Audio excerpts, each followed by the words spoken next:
In 1958, one of America's greatest luxury car companies placed its famous name on a supercharged coupe built in a former rival's factory. It was fast, rare, and unlike any Packard before it. But instead of saving the company, it became part of a question enthusiasts still argue about today. Was the Packard Hawk really a Packard, or the final disguise of a dying legend? The Packard Hawk burst onto the scene with a dramatic low and wide fiberglass nose, a striking departure from the upright grilles of earlier Packards. Underneath, a Studebaker 289 cubic inch V8 paired with a McCulloch supercharger delivered performance that surprised many, with period reports suggesting around 275 horsepower. Yet this mechanical ambition stood in sharp contrast to Packard's reality. By 1958, Detroit production had ended, and the Hawk was assembled in South Bend, Indiana, inside the very plant of its former competitor. The car's luxurious leather interior and unique trim aimed to uphold Packard's premium image, but its Studebaker roots and controversial styling left collectors divided. Was this a bold reinvention, or a desperate attempt to keep the Packard name alive? As the mystery deepens, we must ask, how did Packard, once a symbol of American luxury, find itself relying on a supercharged coupe born from a rival's production line? But the strangest part of the Packard Hawk was not its controversial appearance. Hidden beneath that fiberglass nose was evidence of how far Packard had fallen, and how desperately Studebaker Packard was trying to survive. By 1958, Packard's situation had become almost unrecognizable compared to its glory days. Once celebrated as a leader in American luxury and engineering, Packard now found itself struggling to maintain even a shadow of its former prestige. The automotive landscape of the late 1950s was unforgiving, with fierce competition from the Big Three and a shrinking market for independent manufacturers. Financial pressures had mounted for years, and by the time Packard combined with Studebaker in 1954, both companies were already facing serious challenges. This was not a union of strength, but a move born out of necessity as each sought a way to survive in a rapidly consolidating industry. The consequences of these pressures were visible by the time the Packard Hawk appeared. Packard's historic Detroit production lines had already fallen silent, marking the end of an era for the brand's independent manufacturing.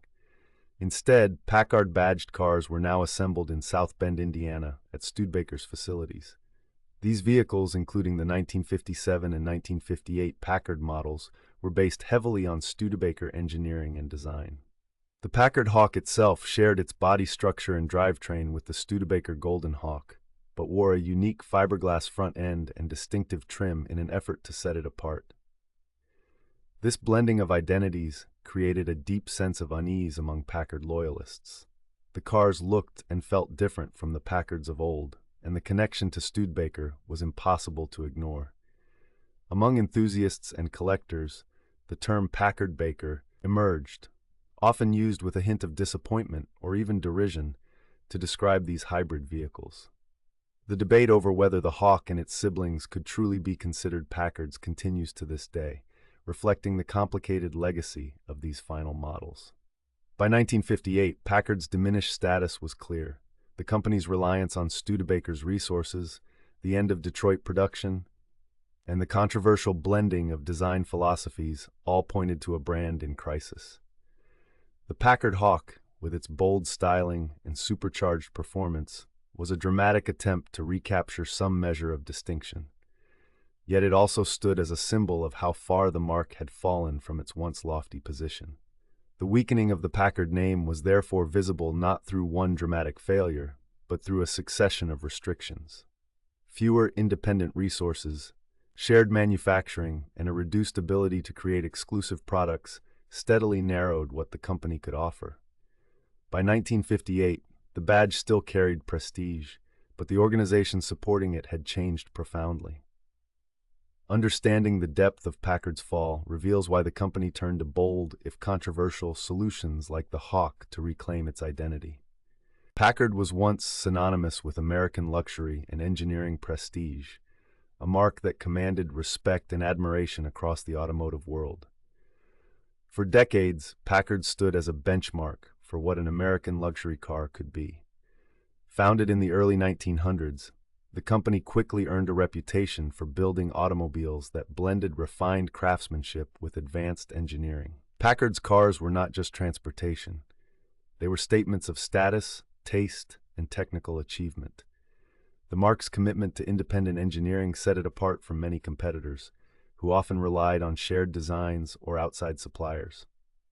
Instead, Packard developed its own engines, chassis, and styling, cultivating a loyal following among buyers who valued exclusivity and attention to detail. Throughout the 1920s and 1930s, Packard's name was spoken in the same breath as Cadillac and Lincoln. Its vehicles graced the driveways of business leaders, celebrities, and even heads of state. The company's signature blend of elegant design and mechanical reliability made it a favorite among those who demanded the best.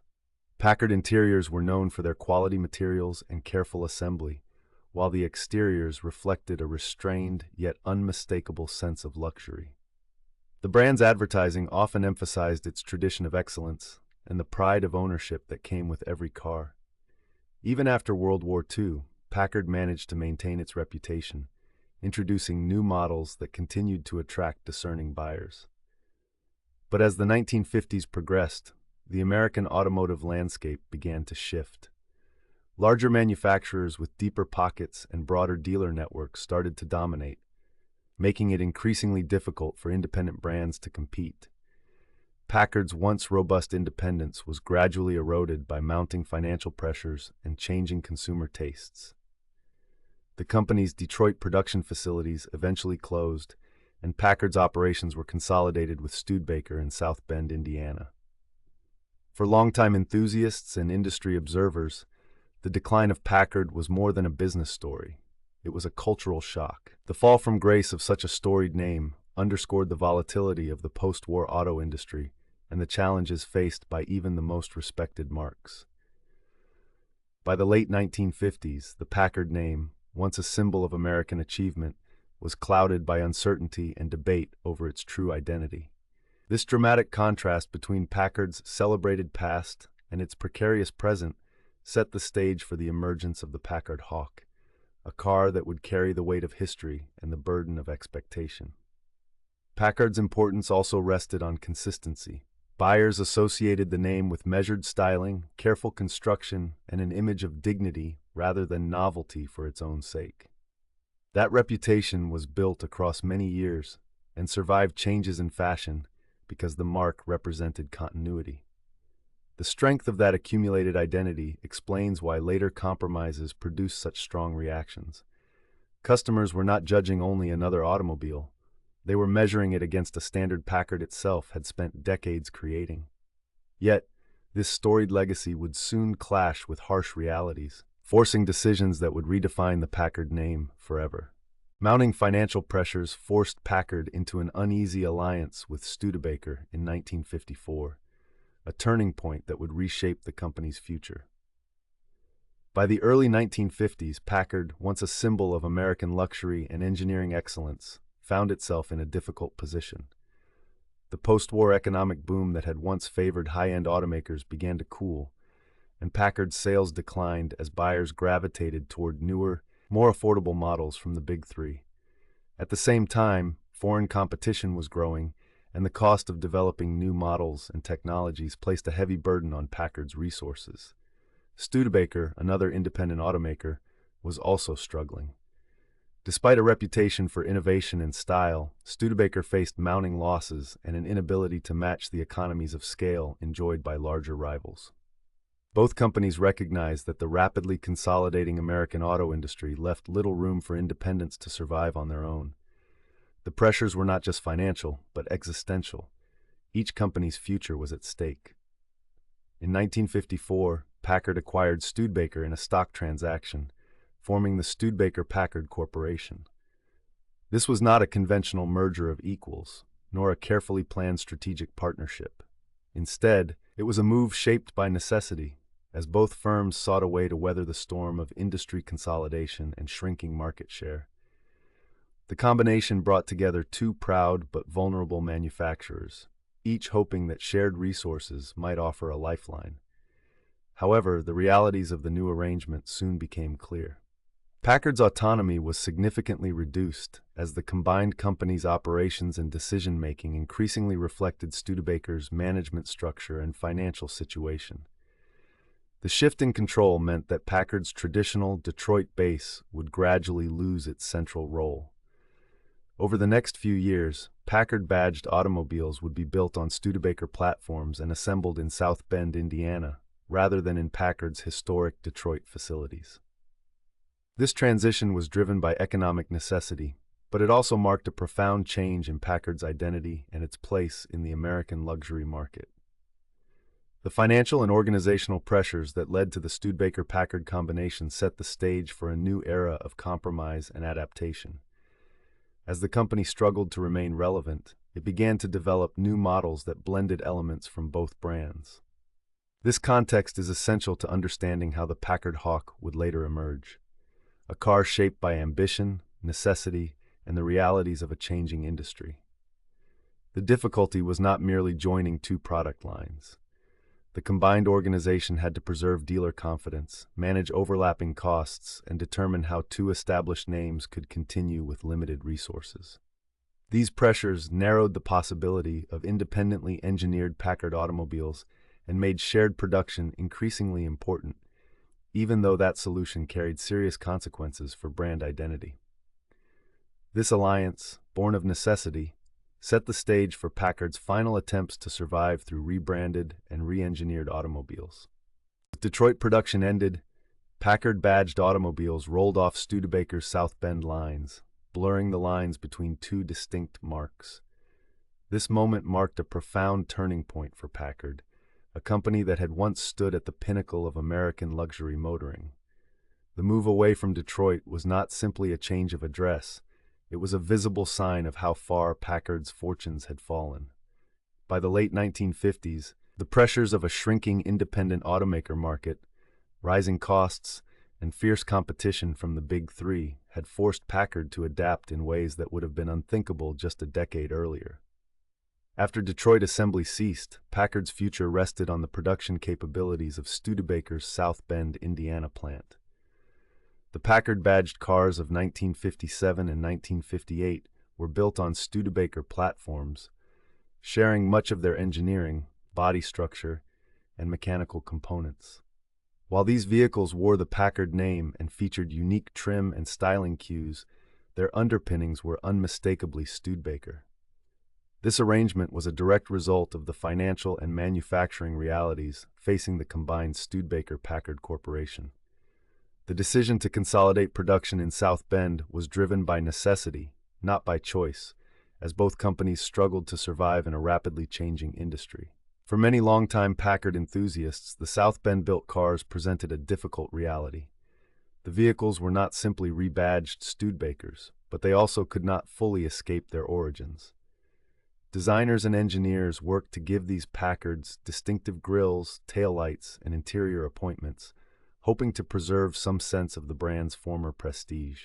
Yet, the shared platforms and mechanicals made it challenging to maintain the aura of exclusivity that had once defined Packard. Among collectors and historians, the later nickname Packardbaker emerged, an informal and often dismissive term that reflected the ongoing debate about the authenticity of these final Packards. This period in Packard's history was marked by a struggle to balance tradition with survival. The company's leadership faced hard choices: either adapt to the new corporate structure and shared resources, or risk disappearing entirely. The South Bend Packards became symbols of this compromise, embodying both the ingenuity and the desperation of a legendary mark fighting for relevance. Within this environment, the Packard Hawk would soon appear, not just as another badge-engineered model, but as a bold attempt to inject excitement and performance into the fading Packard name. The distinction mattered because Packard had traditionally justified its position through more than exterior decoration. Once the basic vehicle, manufacturing location, and mechanical foundation came from Studebaker, trim and appointments carried more responsibility for communicating luxury. That did not make the South Bend automobiles historically meaningless, but it changed the standards by which buyers and later enthusiasts evaluated them. This blending of identities would culminate in the creation of a unique coupe that both embraced and challenged Packard's legacy. Under the direction of Curtiss Wright executive Roy Hurley, the Studebaker Golden Hawk was reimagined into a daring new Packard coupe.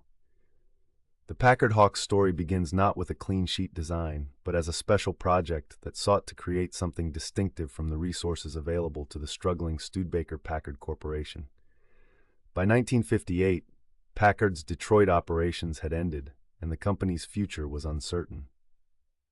The Golden Hawk, already a respected performance coupe in the Studebaker lineup, provided a solid foundation for this transformation. The decision to use the Golden Hawk as the basis for the Packard Hawk was both practical and strategic. Studebaker's South Bend facilities could produce the car efficiently, and the Golden Hawk's proven chassis and drivetrain offered a reliable starting point.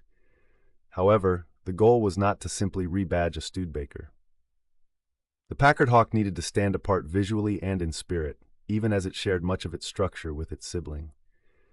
The most striking change was the new front end, crafted from fiberglass.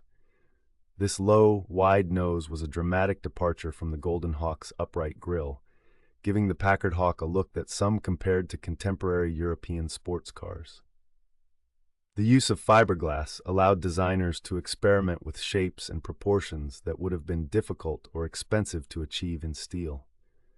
While the prominent hood bulge was influenced in part by the need to clear the McCulloch-supercharger atop the Studebaker 289 cubic inch V8, the overall front-end styling was a broader design decision, intended to set the Hawk apart from anything else on American roads. The result was a car that looked unlike any previous Packard, with a profile that was both aggressive and unconventional for its time. Mechanically, the Packard Hawk retained the Golden Hawk supercharged V8, with output commonly reported at around 275 horsepower, though period sources sometimes vary. This engine, paired with the car's distinctive styling, positioned the Hawk as a performance-oriented luxury coupe.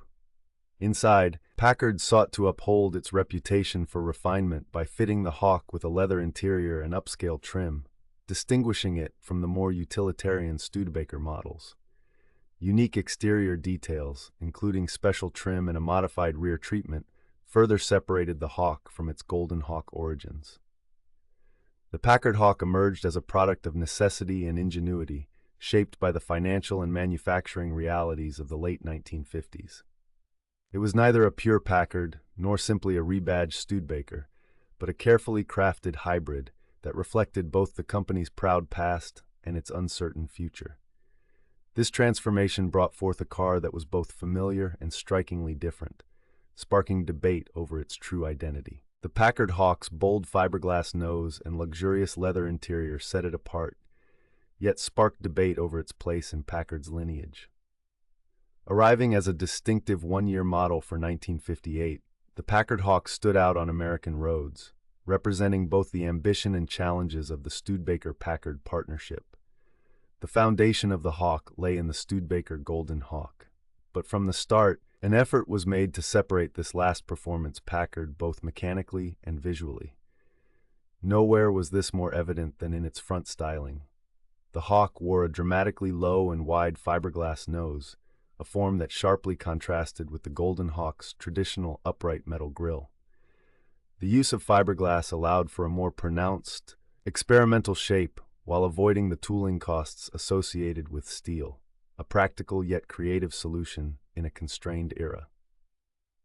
One of the most discussed elements was the prominent hood, which flowed forward as part of the new fiberglass treatment. Although the hood's shape was influenced by the need for mechanical clearance, particularly to accommodate the McCulloch-supercharger resting atop the Studebaker V8, the overall styling went beyond technical requirements. This modern front end became a visual signature, inspiring comparisons, especially among later collectors and enthusiasts, with contemporary European and Italian sports cars. These comparisons were often interpretive. There's no conclusive evidence the Hawk directly copied any particular foreign design. Instead, the styling is best seen as an aspirational gesture, giving Packard's last coupe an exclusive and modern demeanor on the eve of the brand's demise. Other details contributed to the model's distinct appearance, such as unique exterior trim and a subtly revised rear deck that visually separated the car from both the Golden Hawk and other Studebaker-based Packards of 1958. Inside, the Packard Hawk was appointed with genuine leather throughout, a clear indication of its premium intent. By incorporating high-quality materials, the design aimed to uphold Packard's long-standing association with luxury and comfort, even as corporate uncertainties mounted. Compared to its Golden Hawk sibling, the interior of the Packard Hawk unmistakably aimed higher in terms of materials and finish, offering an experience befitting what the brand once represented. The Hawk's design and its blend of familiar Studebaker components with Packard-specific elements have sparked ongoing debate over its authenticity. Among enthusiasts, opinions diverge, with some valuing the Hawk as an inventive, if bittersweet, final effort from a storied luxury mark, and others regarding it more as a rebadged Studebaker with little claim to Packard heritage. The nickname Packard-Baker, which surfaced in later years, reflects this unresolved debate and the nostalgia for an era when Packard set a higher standard. These design and luxury elements underscored the Hawk's dual nature as both a performance car and a symbol of corporate compromise. Beneath its distinctive hood, the Packard Hawk housed a supercharged Studebaker 289 V8, a power plant that defined its spirited performance. When the Hawk appeared for 1958, it was immediately set apart by this mechanical specification, which remains one of the most debated aspects of its identity today. Instead of using the Packard-built 352 cubic inch V8 that powered the 1956 Studebaker Golden Hawk, the Packard Hawk was equipped with Studebaker's own 289 cubic inch V8. This change represented a clear break from Packard's independent engineering tradition, a consequence of profound financial and manufacturing constraints that had already ended Detroit Packard production and consolidated car assembly in South Bend. What made this Studebaker V8 notable in the Hawk was the addition of a McCulloch belt-driven supercharger, an aftermarket forced induction system that increased the amount of air entering the engine's cylinders.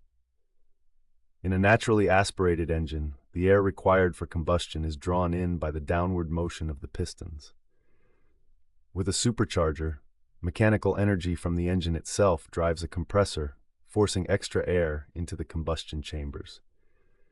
This enables the engine to burn more fuel and produce more power, even with less displacement than earlier, larger Packard engines. Displacement and forced induction are distinct factors. Displacement refers to the total volume swept by all the pistons, while forced induction effectively boosts the density of the incoming air and in turn the engine's output. The difference between the Studebaker 289 and the Packard 352 is thus not simply one of size, but of design philosophy, mechanical lineage, and technical execution.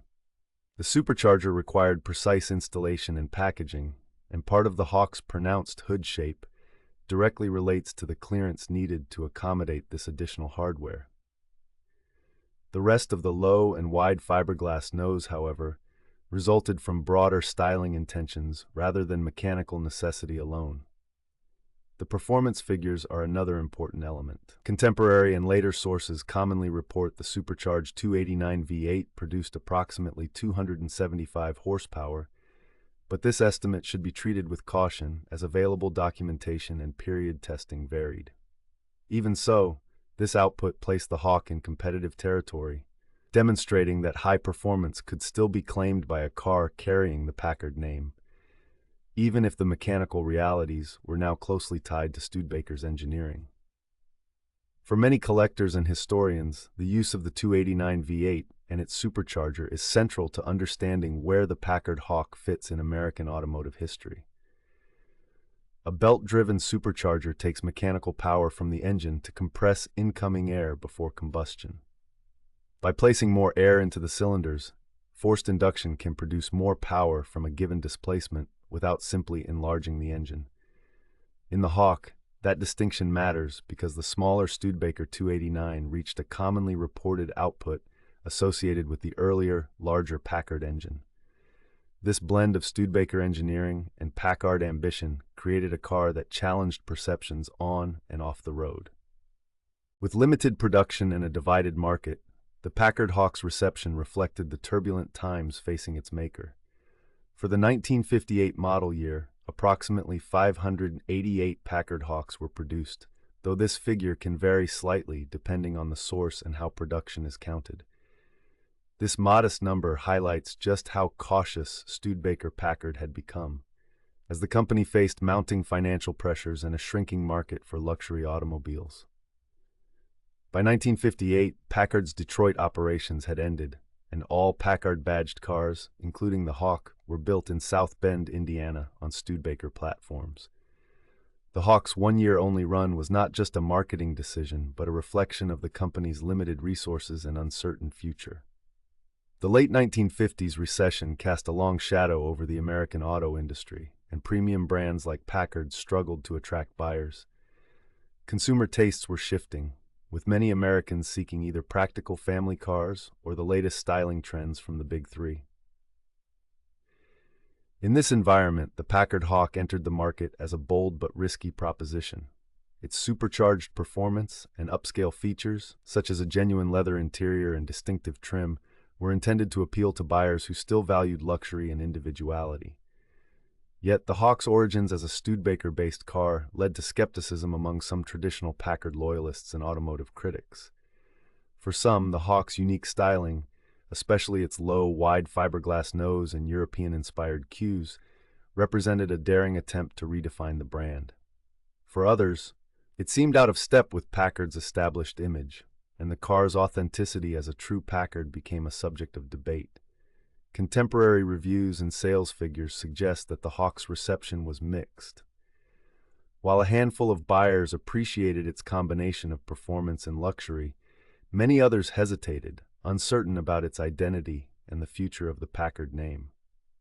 The Hawk was distinct from other 1958 Packard-badged Studebaker models, thanks to its special styling and performance focus, but it could not escape the broader challenges facing Studebaker Packard. Over time, the Packard Hawk has become a rare and intriguing collector's item. Its controversial design continues to divide opinion among enthusiasts and historians, with some admiring its boldness and others questioning its place in Packard's legacy. Today, the Hawk stands as a tangible reminder of a once great American luxury brand's final efforts to survive in a rapidly changing industry. Rarity alone does not explain the Hawk's later interest. Its survival gives collectors a physical record of decisions made under severe corporate limits. The car preserves the tension between recognizable Studebaker foundations and the remaining effort to present a distinctive Packard product during the marque's final production year. Its legacy remains complex, inviting reflection on what the Hawk truly represents in automotive history. As the final Packard-badged automobile, the Hawk embodies the complex legacy of a brand struggling to survive in a changing industry. The 1958 Packard Hawk stands as a rare and tangible artifact from the closing chapter of one of America's most respected luxury marques. Born from necessity and corporate crisis, it was built on Studebaker's platform in South Bend, powered by a supercharged Studebaker V8, and finished with distinctive styling that set it apart from its Golden Hawk sibling.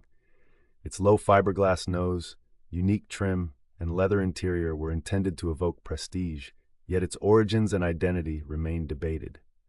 Some enthusiasts dismiss the Hawk as a badge-engineered imposter, while others recognize its genuine performance credentials and luxury features as evidence of Packard's enduring standards, even under pressure.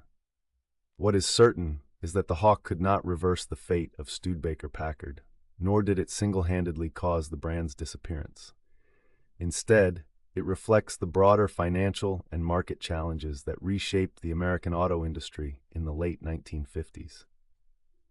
The Packard Hawk's story is a reminder to separate documented history from later opinion, and to appreciate the car as a complex symbol of ambition, adaptation, and the shifting meaning of luxury and performance.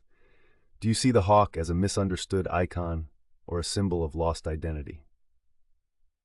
Subscribe for more stories that explore the crossroads of automotive history.